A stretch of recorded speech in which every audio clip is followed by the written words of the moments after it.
My name is Graves-Swinney, and this is my video essay on the Bosnian Genocide. So, Salvo Haleta once said, "I realized that what happened in Bosnia could happen anywhere in the world, particularly in places that are diverse and have a history of conflict. It only takes bad leadership for a country to go up in flames, for people of different ethnicity, color, or religion to kill each other as if they have nothing in common whatsoever. Having a democratic constitution, laws that secure human rights, police that maintain order, a judicial system, and freedom of speech doesn't ultimately guarantee long-lasting peace. If greedy or bloodthirsty leaders come to power, it can all go down. It happened to us, it can happen to you." Alija Izetbegovic also said, "Bosnia is a complicated country, 3 religions, 3 nations, and those others. Nationalism is strong in all 3 nations. In 2 of them, there are a lot of racism, chauvinism, separatism, and now we are supposed to make a state out of that." The Bosnian Genocide occurred in the mid-1990s, especially between 1994 and 1995. There was a lot of deaths and a lot of murder that happened. Now, the Bosnian Genocide ought to be classified as genocide, since it was the result of ethnic superiority, which allowed for the deaths of thousands of Bosnian Muslims, and the deaths could be attributed both to the perpetrators and the international community. This Bosnian ethnic cleansing is, by definition, genocide. Despite the ICJ in its 2007 verdict talking about how it did not classify a genocide, it does, according to genocide research, and the ICJ's decision should definitely be disregarded in the sense that it denies that a massive ethnic cleansing was in fact a genocide. M.A. Hoare, in his article about Towards an Explanation for the Bosnian Genocide of 1992 to 1995, says that in the ICJ's February 2000 verdict in the case of Bosnia-Herzegovina versus Serbia, the ICJ ruled against recognizing the atrocities as genocide, stating that although the mass violence displayed almost all the attributes of genocide, the element of genocidal intent was absent. So first we have to look at despite the ICJ saying that it was not a genocide, we have to look at many definitions of what a genocide really is. Hoare also talks about, in a separate incident of what really should constitute a genocide and yet is denied by the ICJ, that the genocide followed a consistent pattern across Bosnia-Herzegovina involving the systematic, organized killing and expulsion of the non-Serb population from Serb-held areas. The establishment of concentration camps, the destruction of non-Serb cultural religious heritage, example mosques, Catholic churches, and libraries, the siege of the capital of Sarajevo, the destruction of central organs of Bosnian statehood, including the Bosnian parliament and government buildings, and the establishment of a new Bosnian Serb state from which all traces of the Muslim and Croat presence were expunged. This is a key example of how these tactics used by the Serbs were in fact genocide. Furthermore, we have to look at what really does classify a genocide outside of and including the Serbian-Bosnian genocide. So in their article, J.K. Jackson and M.V. Wunsch, in their introduction to Armenian and Bosnian genocides in comparative perspective, talk about various instances of genocide and what genocide really looks like, especially in Armenia and in Bosnia. For instance, on page 481, they say, "If an entire group of people, men, women, children, everyone, are deliberately targeted for elimination, and mass killing occurs, whether directly or by knowingly exposing members of the group to disease and starvation, that is genocidal." So they talk about in their genocide scholarship how if X happens, then Y. If X happens and Y happens, then it's Z, genocide. And we see, as Hoare talks about, many of those things happen to non-Serb Muslims and Serb Muslims in the Bosnian genocide. There was an entire group of people that identified by a specific ethnicity and religion and cultural habits. A lot of those aspects were then targeted for mass killing. There wasn't a whole lot of disease or starvation included there, but it was directly mass killing of these populations. So it is indeed genocidal. And Jackson and Wunsch also talk about that there may be identifiable patterns in conflict that make genocide more likely.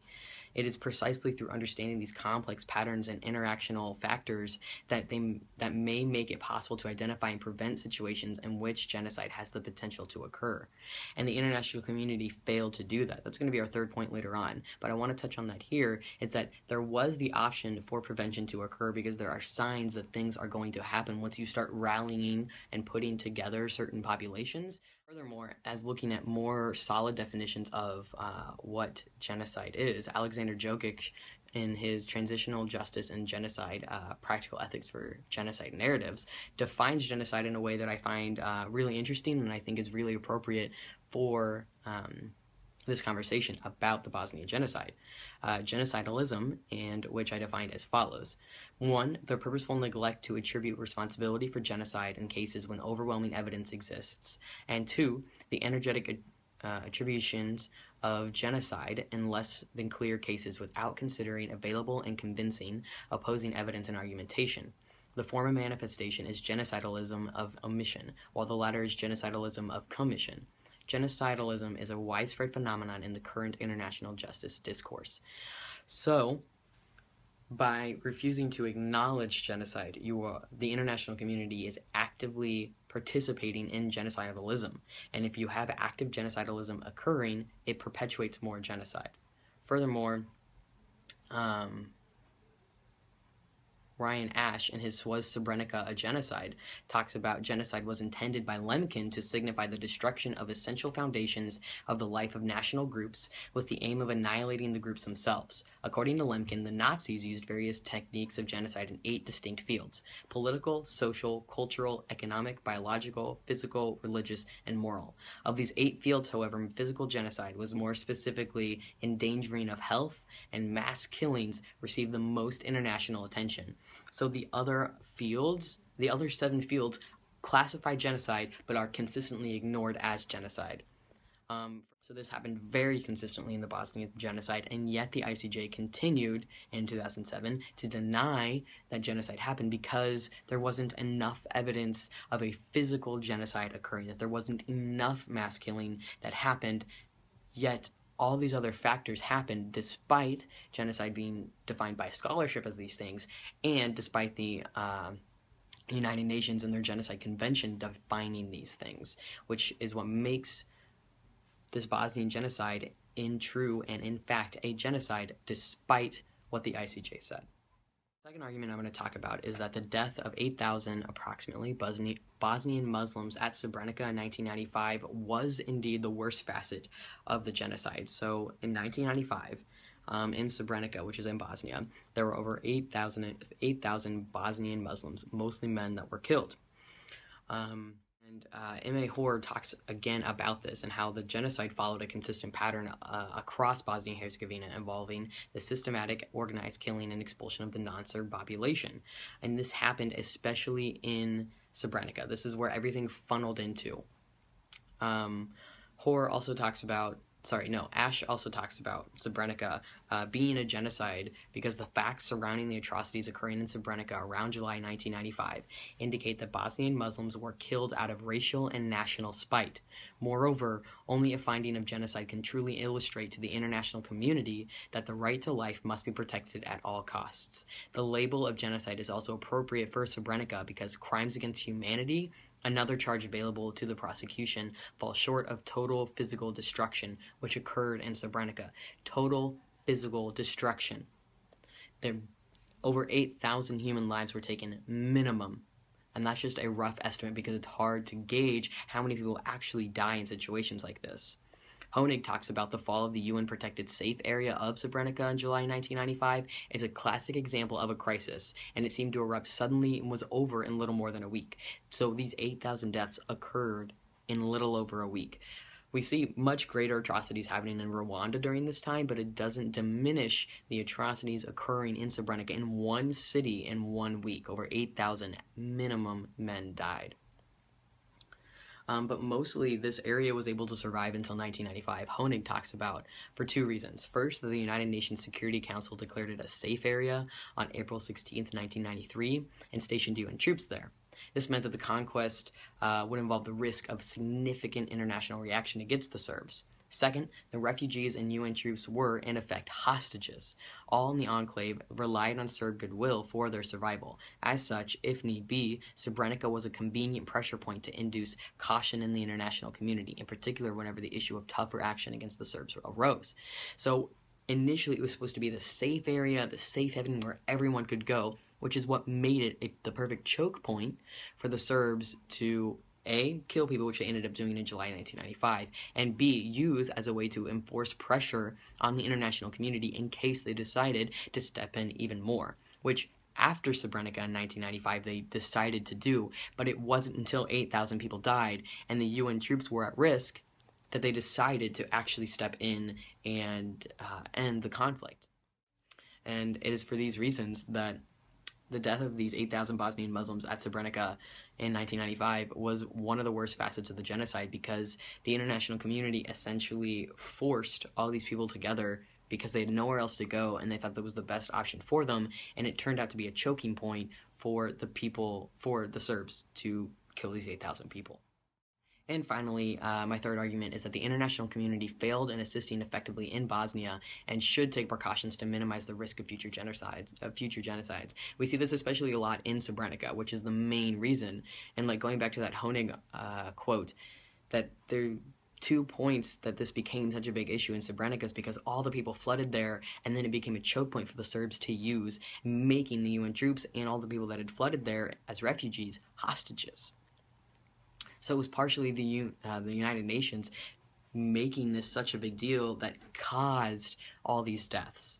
Jokic talks about how the demands of justice, we are told, foreclose inaction, and the more serious and extreme the experiences of violence had been, the less acceptable it seems to do nothing about it. So it should have been, the more extreme something is, the more you should do about it. But especially in the case of Srebrenica and the Bosnian Genocide, it seemed to do the opposite. The more extreme it was, the less the international community wanted anything to do about it. But I think it goes back to the Honig argument that they couldn't do anything about it because they had 8,000 people, essentially over 8,000 people kept hostage in Srebrenica, and the international community could do nothing about it.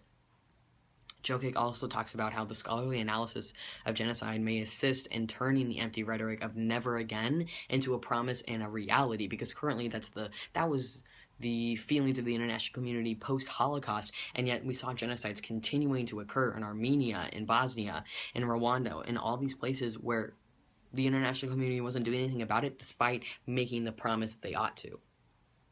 Jokic also says that the sufficient reason for genocides continuing to occur from the time of the Ottoman slaughter of the Armenians onwards is the United States inaction. The United States failed to have any action in the Ottoman slaughter of Armenians, or also in the Bosnian or the Serbian Muslims slaughter.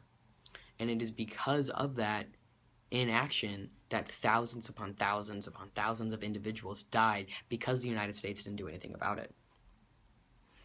Ash says that, once again going back to that Ash article, that Srebrenica was a genocide because the facts surrounding the atrocities occurring in Srebrenica indicate that the Bosnian Muslims were killed out of racial and national spite.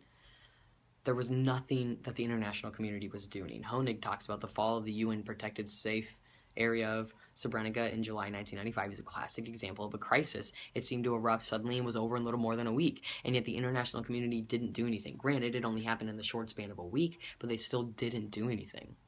Honig also says that all major Western governments and their cherished international organizations, NATO and the United Nations, were directly involved. They perpetuated the violence occurring in this area. And Honig says that when the crisis broke, as we have seen, there was no contingency plan for action. On a political level, the moral confusion and the hesitation about using force precluded any initiative. Moreover, no one, due to the collegiate structure of political control, could take command of the situation. As national governments shirked responsibility, the civilian UN leadership could not fill the vacuum. What was in place in Srebrenica especially couldn't do anything. The UN troops couldn't do anything. There was no higher command telling them to do anything, but also allowing them to do anything. So in conclusion, we see that the international community failed to take any action as soon as they should have in the Bosnian Genocide, refusing to acknowledge it as a genocide, which we still see it happening with the ICJ decision in February 2007, and with everything that has happened since 1995 especially. And the fact that they refused to call it a genocide leads to Srebrenica for sure being the worst facet of the genocide, as over 8,000 people were killed as a result of failing to identify a genocide and the international community not stepping in.